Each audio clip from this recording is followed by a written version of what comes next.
अच्छा जी, तो हमने ये तो बात कर ली कि कंटेंट बनाने से पहले क्या ऐसी चीजें हैं जो आपके दिमाग में होनी चाहिए। अब हम बात कर लेते हैं कि कंटेंट किस टाइप का होता है। मेरी नजर में YouTube के ऊपर सिर्फ दो टाइप के कंटेंट है। आपको दिखने में तो बहुत लगता होगा कि यार ऐसी भी वीडियो है वैसी भी वीडियो है, मगर अगर आप उसको एक मार्केटिंग पॉइंट ऑफ व्यू से देखें, अगर आप उसको एक साइंटिफिक पॉइंट ऑफ व्यू से देखें, तो उसकी कैटेगरी सिर्फ दो किस्म के कंटेंट में होती है। एक कंटेंट आपका ये है जो है एंटरटेनमेंट, दूसरा कंटेंट है आपका एजुकेशन या इंफॉर्मेशन या वैल्यू बेस्ड।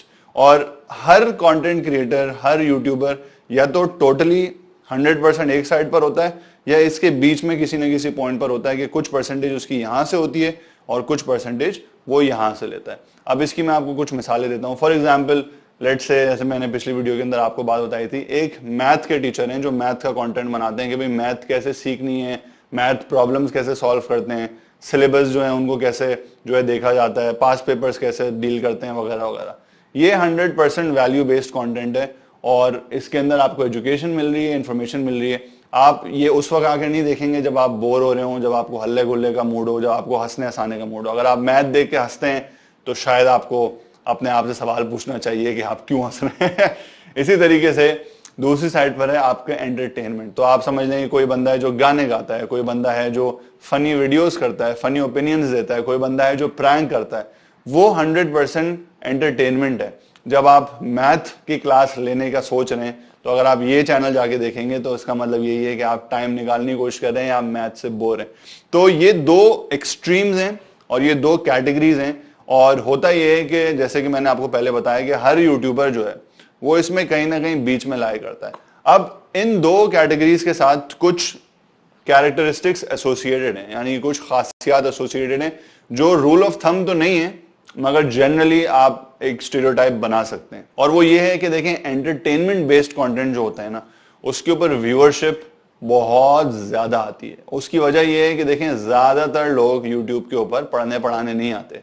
वो पढ़ लेते हैं भाई, उन्होंने ट्यूशन में पढ़ लिया, उन्होंने स्कूल में पढ़ लिया, बहुत सारे और लोगों की वीडियोस देख के पढ़ लिया। यूट्यूब पर वो आते हैं टाइम पास करने, बाथरूम में बैठे हुए फोन लेके, खाने के ऊपर बैठे हुए फोन लेके, गाड़ी में करीम की राइड में बैठे हुए फोन लेके, या बोर हो रहे हैं फोन लेके, तो वो यूट्यूब पर आते हैं। उनको उस वक्त चाहिए एंटरटेनमेंट, उनको अपना टाइम पास करना है। तो ऐसी जो वीडियोस होती हैं जो एंटरटेनमेंट देती हैं, उनकी व्यूअरशिप बहुत बहुत ज्यादा होती है। अच्छा, व्यूअरशिप ज्यादा होती है तो ऑब्वियसली शायद मोनेटाइजेशन भी ज्यादा हो, बट इसके ऊपर हम थोड़ी देर में बात करते हैं। वैल्यू बेस्ड कंटेंट का मसला ये होता है कि देखें, बहुत कम लोग ऐसे होते हैं जो वैल्यू बेस्ड कंटेंट हर वक्त देख रहे होते हैं। देखते हैं, डेडिकेटेड ऑडियंस होती है, मगर यूजुअली उसके नंबर्स उतने ज्यादा नहीं होते। मतलब एक नॉर्मल एक प्रैंक वीडियो है एक अच्छे चैनल की, तो उस पर 2 लाख, 2.5 लाख, 1 मिलियन, 2 मिलियन तक व्यूज जा सकते हैं। इसी तरीके से ऑन द अदर हैंड, एक अगर वैल्यू बेस्ड कंटेंट है कि कोई सर्टेन चीज है, कोई भी एक प्रोडक्ट है, उसका किसी बंदे ने रिव्यू करा, या कोई मैथ प्रॉब्लम है, या कोई भी ऐसी चीज जो वैल्यू देती है, उस पर यूजुअली मैं ये नहीं बोल रहा कि रूल ऑफ थंब है, यूजुअली व्यूअरशिप कम होती है। उसके डेडिकेटेड यूजर ज्यादा होते हैं, इसके व्यूज ज्यादा होते हैं। इसके डेडिकेटेड यूजर कम होते हैं, इसके व्यूज कम होते हैं।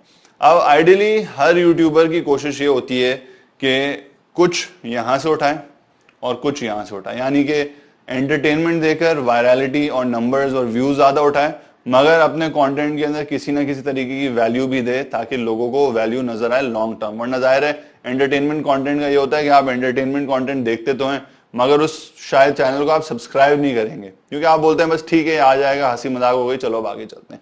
वैल्यू जब आपको मिलना शुरू होती है तो आप बोलते हैं यार ठीक है, ये वीडियो मुझे समझ आ रही है, इसके बाद वाली वीडियो भी शायद ये ऐसे ही बनाए, उसके बाद वाली वीडियो भी ऐसी बनाए, तो मैं इसको सब्सक्राइब कर लेता हूं ताकि मुझे इसकी नोटिफिकेशंस मिलती रहें।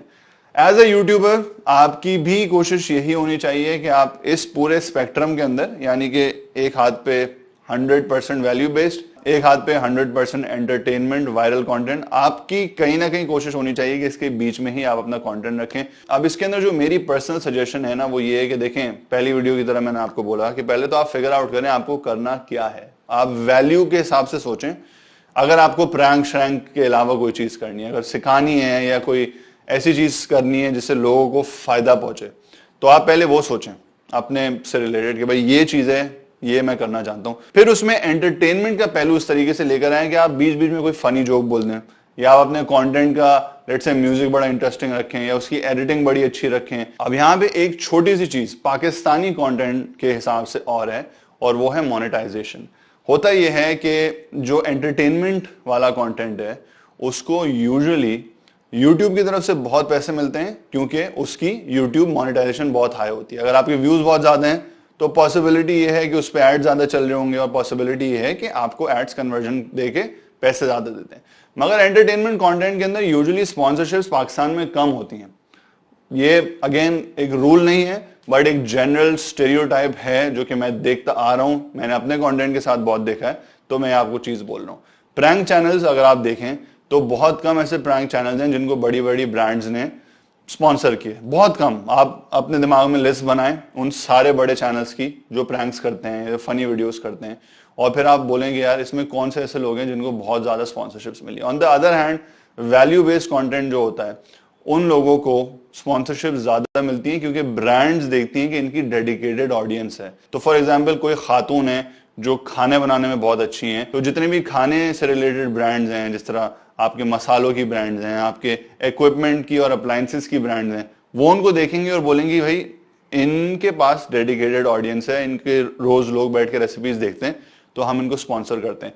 हो सकता है कि उनकी व्यूअरशिप इतनी ज्यादा ना हो, मगर उनको स्पॉन्सरशिप से बहुत सारे पैसे मिलते हैं। अब जो मैंने आपको थोड़ी देर पहले बात बताई थी कि आपकी कोशिश होनी चाहिए कि आप इसके बीच में कहीं रखें, तो जब आप बीच में कहीं रखते हैं ना, तो आपको फायदा ये होता है कि आपकी व्यूअरशिप भी अच्छी होती है, यूट्यूब की तरफ से भी मोनेटाइजेशन अच्छी होती है, और चूंकि आपका कंटेंट पढ़ा लिखा होता है, ऐसा होता है जिसकी डेडिकेटेड एक फॉलोइंग है जो वैल्यू ले रही है आपके कंटेंट से, तो आपके स्पॉन्सर लेने की पोटेंशियल भी बहुत ज्यादा बढ़ जाती है। उम्मीद करता हूं कि यहां तक आपको सब कुछ समझ आया होगा।